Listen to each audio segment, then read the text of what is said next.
إن الحمد لله نحمده ونستعينه ونستغفره ونعوذ بالله من شرور أنفسنا ومن سيئات أعمالنا من يهده الله فهو المهتد ومن يضلل فلن تجد له وليا مرشدا وأشهد أن لا إله إلا الله وحده لا شريك له وأشهد أن محمدا عبده ورسوله صلى الله عليه وعلى آله وصحبه وسلم أما بعد السلام عليكم ورحمة الله وبركاته walaalayaal barnaamijkeennii ramadaaniga ahaa oo ah wacdi kooban iyo xalqado isdaba socda oo insha allahu ku saabsan diinteenna ayaynu qaadan doonaa xalqadii koowaad.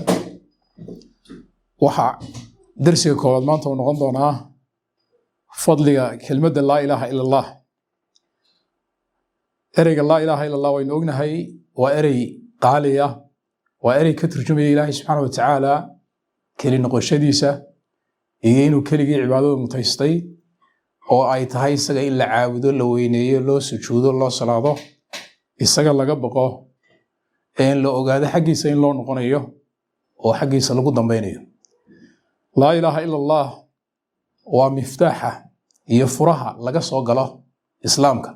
oo tusaale ahaan qof hadduu maanta islaamayo, laa ilaaha ila allah baa loo horreysiinayaa. xataa salaad looga bilaabi maayo, sike looga bilaabi maayo, laakiin waa laa ilaha illa looga bilaabaya, sida ku sugan xadiiska cabdillahi ibni cumar wariyey ee bukhaari iyo muslim ay soo wariyeen.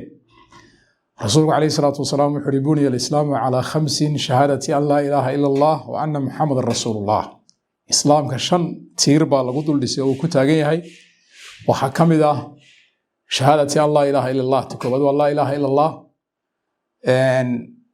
wa anna muxamadan rasuulullah. marka laa ilaaha ila allah waa erey qaali ah, waa erey macnihiisu yahay ilaahay baa keligii cibaado xaq u leh. haddii cid kale cibaado la siiyo oo ilaah laga dhigto wuxuu doonaba ha noqde waa baadil, cibaadadaasi waxba kama jiraan. sidaa awgeed laa ilaaha ila allah qofku waa halka uu ku bilaabaya hadalkiisa. salaada kama maqno ashhadu an laa ilaaha ila allah waynu hada aadaankaa lagu soo daraa, meel kasta way ku jirta. dikriga waa wax u qaalisan oo rasuulku calayhi salaatu wasalaam wuxuu yidhi afdalu dikr laa ilaaha ila allah wa afdalu ducaa alxamdu lilah. dikri lagu dikriyo ilaahay lagu xuso waxa u sarreeya buu nabigu yidhi calayhi salaatu wasalaam laa ilaaha ila allah ayaa u sarreysa. baryo ilaahay la baryana alxamdu lilaahi baa u fadli badan. waxau rasuulku yidhi calayhi salaatu wasalaam man kaana aakhiru kalaamihi laa ilaaha ila allah dakhala aljanna. qofka hadalkiisa u dambeeya laa ilaaha ila allah uu noqdo ee loogu khatimo jannadii buu gelay. waxyaalaha cajiibka waxaa ka mid ah hadduu qof weligiiba gaal ahaa oo islaamka uu ka soo horjeeday, laakiin markuu dhimanayo intaanay naftu gaadhin kalxanta uu ashahaato si dhaba u laa ilaaha illa allah ku dhawaaqo, kelmaddaasi way anfacaysaa, naarna way ka badbaadinaysaa, jannana way geenaysaa isagoon weligii camal samayn. qiso cajiiba dhacday waqtigii nabiga calayhi salaatu wasalaam, dagaaladii uu rasuulku gelayay mid ka mid ah ayaa nin baa raacay gaaladii reer madiine ka mid ah aan isagu islaamin. dabeetana dagaalkii markuu doonay inuu ka qayb galo rasuulku islaam buu ku yidhi uu islaamay. kadibna ninkii dagaalkiibuu ku shahiidayba. hal xidhaalaaba laga dhigaa. waxaa la dhahdaa qofka aan weligii isagoon ilaahay u sujuudin haddana janno galay. oo rasuulku wuxuu calayhi salaatu wasalaam camila qaliilan wa ujira kasiiran. camal yar buu sameeyey oo dee saacado kooban intii dagaalku socdaya, weligiina ilaahay uma sujuudin, haddana jannadii buu galay.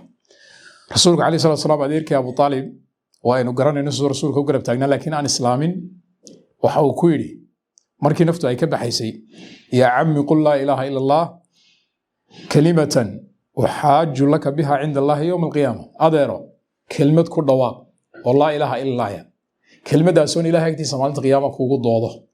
hadday kelmaddaasi uu ku dhawaaqi lahaa, kelmadda hadduu ku dhawaaqi lahaa abu aalib way anfici lahayd, laakiin nasiib darro kumuu dhawaaqin.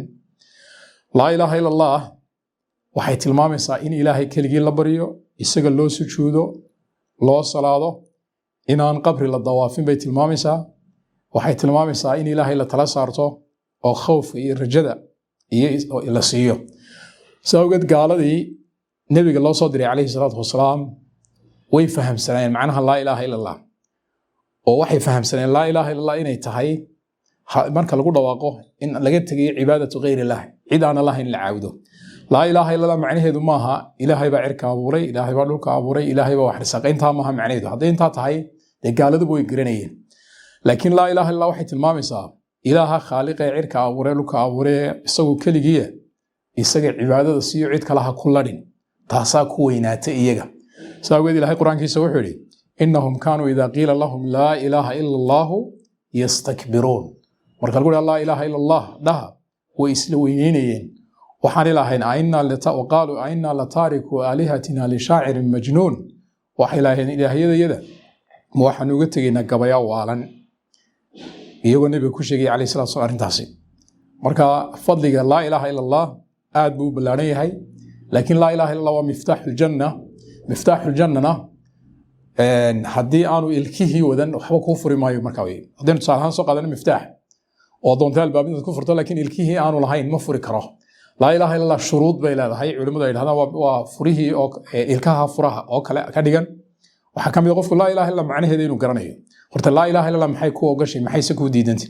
hadduu qofkii laa ilaha illa allah leeyahay haddana uu jaylaanayo gurmo awliye allah adeeg iyo ereyo lamid uu isticmaalayo dee laa ilaha illa waxba u tari mayso marka si loo eego waayo wax ka soo horjeedaabuu samaynayaa oo nawaaqid baa jira wax burin kara sida matalan salaadu qofku isagoo weyse qabada hadday weysadu ka jabtaanay salaadiisu salaadu noqonaynin sidaasoo kale weeyaan markaynu hadalka soo koobno laa ilaaha illa allah runtii waa erey aad u qaali ah qofka loogu gebagabeeyaana dee janno ku gelaya ilaahayna waa ku sugayaa laa ilaaha illa allah dadka wanaagsan yuthabitu allahu aladiina aamanuu bilqawli athaabiti fi lxayaati dunya wa fi laakhira ilaahay dadka wanaagsan ee khayrka ula doonay adduunyadana hadalka saxda ah buu ku sugayaa oo ay ku dhammaysanayaan aakhirana ilaahay waa u sugayaa aakhira waxa lagu fasira inay tahay